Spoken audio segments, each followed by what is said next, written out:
Le référent des Hauts-de-Seine, et je vais vous expliquer comment on arrive sur un banc avec un micro et toute une foule qui vous écoute. Je vous promets que c'est extrêmement impressionnant. Je suis impressionné, mais j'ai peur. On est avec toi, Olivier. Merci. Alors, sincèrement, je ne pensais jamais faire de la politique.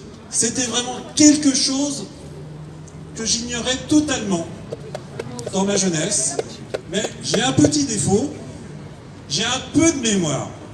Et lorsqu'un politique dit quelque chose, j'ai la tendance à le retenir. Alors je vais vous citer un monsieur Michel Rocard qui déclarait dans Ouest France: l'Europe, ce sont les trois clés de l'avenir, la monnaie unique, ce sera moins de chômeurs et plus de prospérité. La politique étrangère commune, ce sera moins d'impuissance et plus de sécurité. Et la citoyenneté, ce sera plus de démocratie. On est bien, hein. Là, juste là, c'est bien. Alors sincèrement, Ouais, c'est où? la prospérité, je la cherche. La démocratie, je la cherche. Je la cherche aussi. Et moins de chômeurs, c'est pas évident. Alors je vais vous citer quelques chiffres. En 2019, la pauvreté était à 9,3 millions de personnes, avec une augmentation de 14,8% par rapport à l'année précédente.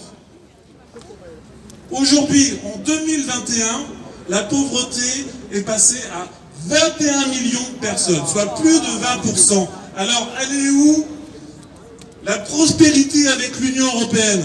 Je la cherche, je ne la vois pas, je suis désolé. Tu regardes pas au bon endroit. Et puis, bien évidemment, nous avons connu une crise sanitaire. Non, je l'ai pas fait fort. Je vous rappelle ce que disait Agnès Buzyn Agnès, le 21 janvier 2020. la salope. Oh là là, la Les salope. établissements de santé ont été informés et des recommandations de prise en charge ont été délivrées. Le système sanitaire français est bien préparé. Avez-vous l'impression que ça a été bien préparé? Bravo. C'est pas bien grave pour elle, puisque le 16 janvier 2020, Agnès Buzyn a démissionné de son poste pour remplacer M. Griveaux à la candidature de la ville de Paris, parce que M.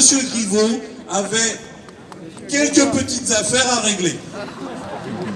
Mais on ne va pas plaindre Mme Buzyn, puisqu'elle a quand même trouvé une bonne place, et globalement, elle s'en sort assez bien, et elle n'aura, si on continue comme ça, aucun compte à régler.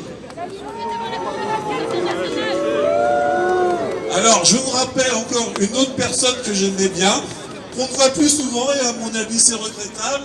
Il s'agit de Madame Sibeth Ndiaye. Oh, elle est bien, elle. Oh, elle est bien. Elle est bien. Elle est bien. Jour pour jour.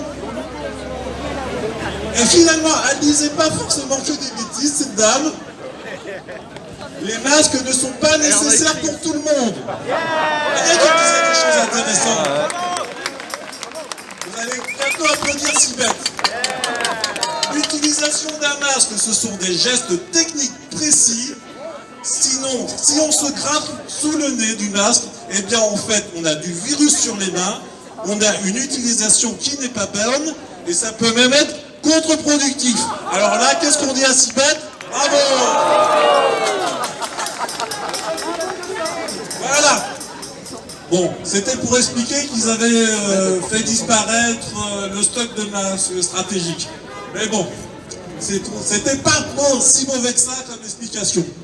Et aujourd'hui, qu'est-ce qu'on voit? Une population qui est tétanisée à l'idée de sortir sans masque. La peur probablement des 135 € d'amende. Et puis ça fait depuis 1 an que nous vivons sous le régime du confinement, couvre-feu, attestation et pour le moment, Et on de la n'en voit propagande à jamais tout la va. fin. Il faut en sortir de cette tyrannie sanitaire.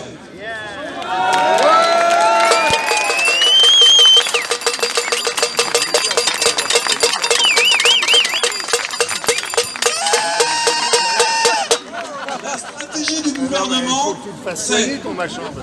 pas de prévention, pas de traitement, mais là, ils ont mis le paquet sur le vaccin. Et encore une fois, on remarque la patte Macron dans tout ce qu'il fait, à savoir la désorganisation et des conflits d'intérêts. Donc, pour le moment, la stratégie vaccinale, elle est assez chaotique, mais dans l'ensemble, c'est pas si mal que ça, puisque est-ce que vous avez envie d'être vaccinés tous? J'en doute. Cependant, Peut-être un ou deux. on voit bien qu'on entend parler du passeport vaccinal. Il est évident qu'ils ne vont pas nous parler du passeport vaccinal tant qu'ils auront vacciné ou essayé de vacciner l'ensemble de la population. C'est pour ça qu'une source bien informée au sein de l'exécutif qualifie cette question de prématurée. Tout simplement parce qu'ils n'arrivent pas à vacciner, ce qui n'est pas bien grave. C'est comme Mais- les membres de l'exécutif en fait. Voilà. Ils sont prématurés. Cependant, il est évident que cette question va nous arriver sur le tapis et seule une résistance comme vous permettra de s'opposer à ce passeport vaccinal. À cette tyrannie. Résistance! Résistance! Résistance! Résistance! Résistance! Résistance! Résistance! Résistance! Résistance! Résistance! Résistance! Quel est le bilan pour le moment? Nous sommes très mal placés dans la gestion de la pandémie. Nous sommes 70 sur 93. Et pour autant, on a tout fichu par terre. On a fichu par terre notre économie, puisque beaucoup d'entreprises ne se relèveront pas de cette politique sanitaire. Nous n'avons plus de vie sociale. Elle est devenue très réduite. Notre démocratie est en train de s'effondrer et nos libertés sont complètement bafouées. Liberté, liberté, liberté, liberté et liberté.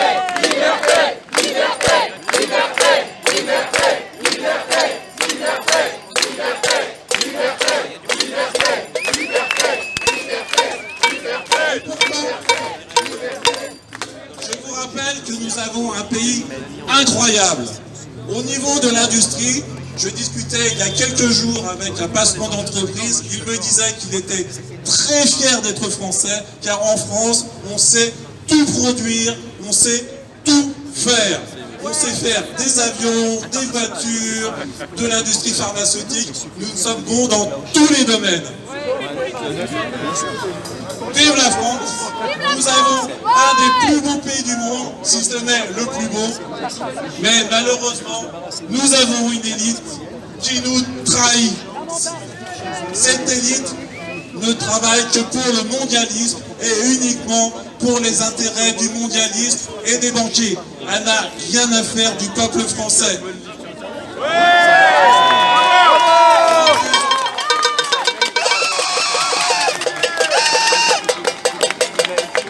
Est-ce qu'on laisse faire?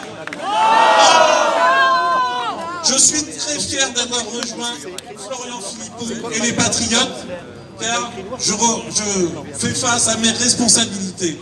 Face à ce qui nous arrive, je ne reste pas dans mon petit coin, dans mon canapé. Et aujourd'hui, j'ai le plaisir de discuter et de parler avec vous pour engager la résistance et combattre.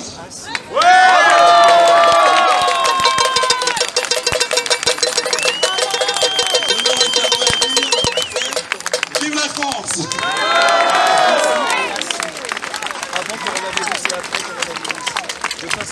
Olivier! Olivier! Olivier! Olivier! Olivier! Olivier! Olivier!